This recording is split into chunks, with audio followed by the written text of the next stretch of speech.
সব যদি সম্ভব নাও হয়, আমি বলবো তিনি যেন কোনোভাবেই বাংলাদেশের রাজনৈতিক সংস্কৃতিতে আরেকবার পা না দেন। জি, আপনি বলছিলেন যে তার বক্তব্যটি খুবই গোছালো এবং কনস্ট্রাকটিভ একটি বক্তব্য, সেটি আসলে আমরা সবাই দেখেছি।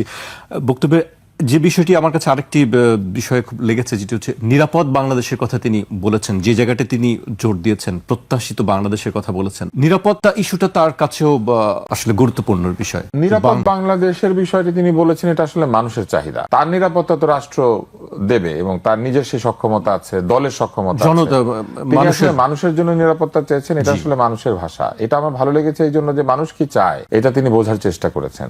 একটা স্বাভাবিক জীবনে তিনি ছিলেন, যে জীবনটা বাংলাদেশে আসার পর অস্বাভাবিক হয়ে যাওয়ার সম্ভাবনা আছে। এই জায়গাতে তার প্রতি আমার ছোট হলো একটা পরামর্শ থাকবে, সেটি হচ্ছে যে এই স্বাভাবিক জীবন যেন কেউ বিঘ্নিত করতে না পারে। আমাদের বাংলাদেশে নেতা 24 ঘন্টা মানুষের পেছনে সময় দিবেন, সারাক্ষণ মানুষের পেছনে সময় দিয়ে জীবনকে ক্ষয় করে ফেলবেন। সারাদিন তিনি এই বিচার আচারে ব্যস্ত থাকবেন, দেশ চালাবেন, এটা চালাবেন, সেটা চালাবেন, মানে তার নিজের ব্যক্তিগত জীবন বলতে কিছু নাই। আমি শুধু বলবো যে যে ছবিগুলি আমরা দেখেছি, তার একটা বিড়াল, তার একটা ছোট্ট কোণার একটা টেবিল যেখানে বসে তিনি কম্পিউটার চালান, তার মেয়ে, তার স্ত্রীর সাথে তার অন্তরঙ্গ মুহূর্ত, তার পারিবারিক মুহূর্ত, সেরকম ছবি দেখেছি। বাসে ওঠার জন্য দাঁড়িয়ে আছেন, সেরকম ছবি দেখেছি। সব যদি সম্ভব নাও হয়, আমি বলবো তিনি যেন কোনোভাবেই বাংলাদেশের রাজনৈতিক সংস্কৃতিতে আরেকবার পা না দেন। বরং যে পরিবর্তনের কথা তিনি বলেছেন এবং যে পরিবর্তন তিনি সূচনা করতে চেয়েছেন, সেই পরিবর্তনের একটা অংশ হোক সকল রাজনীতিবিদ, সকল মানুষ যেন তার পরিবারকে অল্প সময় যতটুকু সে দিতে পারে দিক এবং একটা স্বাভাবিক জীবনের মধ্যে থাকুক। এই অস্বাভাবিক জীবন কি করে জানেন? সিদ্ধান্ত গ্রহণে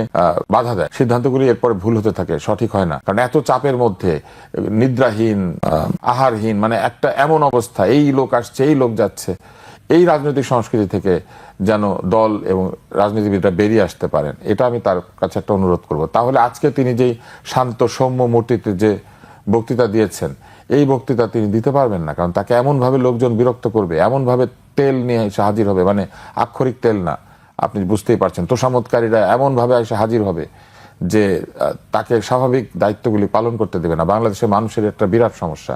আমি আশা করব এইটাকে তিনি বন্ধ করতে পারবেন। এখন আপনি যেটা বলছিলেন যে নিরাপত্তা, উনি যেই স্বাভাবিক জীবনের মধ্যে ছিলেন বলে বাংলাদেশের মানুষের নিরাপত্তার অভাবটা তিনি বুঝতে পেরেছেন।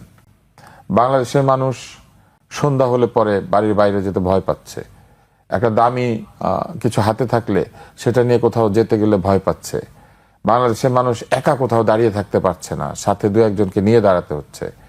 এবং আমাদের ফেসবুক, ইউটিউব, আপনি সবখানে দেখবেন সন্ত্রাসের যে ভয়াবহ চিত্র। আমি মনে করি যে এইখান থেকে মানুষকে উদ্ধার করে নিয়ে আসা খুবই জরুরি। এরকম অস্বাভাবিক পরিস্থিতিতে মানুষ ব্যবসা করতে পারে না, স্বাভাবিক যে কাজগুলি সেগুলি করতে পারে না, এবং অধিকাংশ মানুষ তার চাকরি করে না, সে তো অফিসে কাজ করে না, রাস্তায় কাজ করে বাংলাদেশের মানুষ। ফলে রাস্তা যদি নিরাপদ না হয়, বাড়ির বাইরের অংশটা যদি নিরাপদ না হয়, তাহলে মানুষের আয় ব্যয় সবকিছু ক্ষতিগ্রস্ত হয়। আমি আশা করব যে তিনি যে কথাটি বলেছেন এটা একদম ঠিক, যে মানুষের জন্য একটা নিরাপদ বাংলাদেশ চাই। মানুষ যেন মানুষকে ভয় না পায়।